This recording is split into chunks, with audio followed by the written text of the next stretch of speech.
Here's George, the first day of school. This is George. He was a good little monkey, always very curious. Today, George was also excited. He could barely eat his breakfast. You have a big day ahead of you. George, to his friend, the man in the yellow hat. It was a big day for George.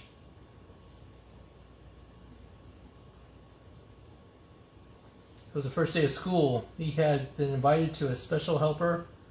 George and his friend walked together to the schoolyard. Some of the children were nervous, but George could not wait for the fun to begin. In the classroom, George's friend introduced him to Mr. Apple. Thank you for inviting us, George, to the first day of school. The man with the yellow hat said to the teacher he was waving goodbye. Have a good day, George. I'll be right back.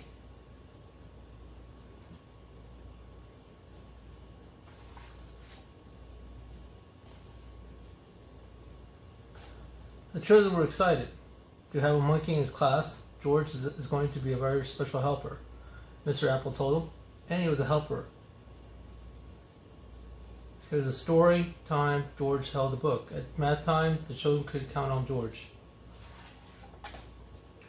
And at recess, George makes sure everyone had a ball and a well-balanced snack. After lunch, Mr. Apple got out paints and brushes. George saw red, blue paint. 3 colors were very funny. George was curious, could help him make more colors. First, George mixed up the red and blue paint. The next, George mixed up the yellow paint, orange. Then George mixed up the yellow, blue to make green. Finally, George mixed all colors to make a big mess. The children thought he was a mess with fun, but Mr. Apple did not. Oh dear, we're going to need something to clean up this mess. Everyone, please sit quietly while I look. George did not mean to make a mess, and he carefully did not wait to sit quietly. He wanted to help his friend job. After all, George had no idea. In the hallway, George found a closet. In the closet, he found a bucket. In the bucket, he found just what he needed. George was on his way back to the classroom when he heard somebody's yell, "Stop, stop, what are you going to do with my mop?" The janitor asked George. "Stop, stop. No running in the halls." The principal ran after the janitor. When George was going too fast to stop, he grabbed the doorway and swung inside. Splosh! The bucket tipped over, mop dropped, George slid all across the floor. Now the mess was even bigger. Mr. Apple looked surprised. The principal forearm, the janitor looked inside the head, and George, poor George, he felt terrible. Maybe he was able to do such a good help after all. The children felt terrible too. They did not like to see George looking so sad. Then they thought of the great helper.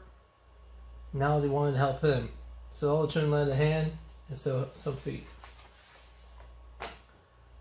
And before anyone knew it, the mess was gone. The little monkey was sure it helped, Jenna said. It looks like Mr. Apple was in the whole class full of helpers, and the principal added. At the end of the day, George's friend invited to pick up Mr. Apple. Thank you for all your help. We're all hope to help you again. The children cheered to help George and come home again too.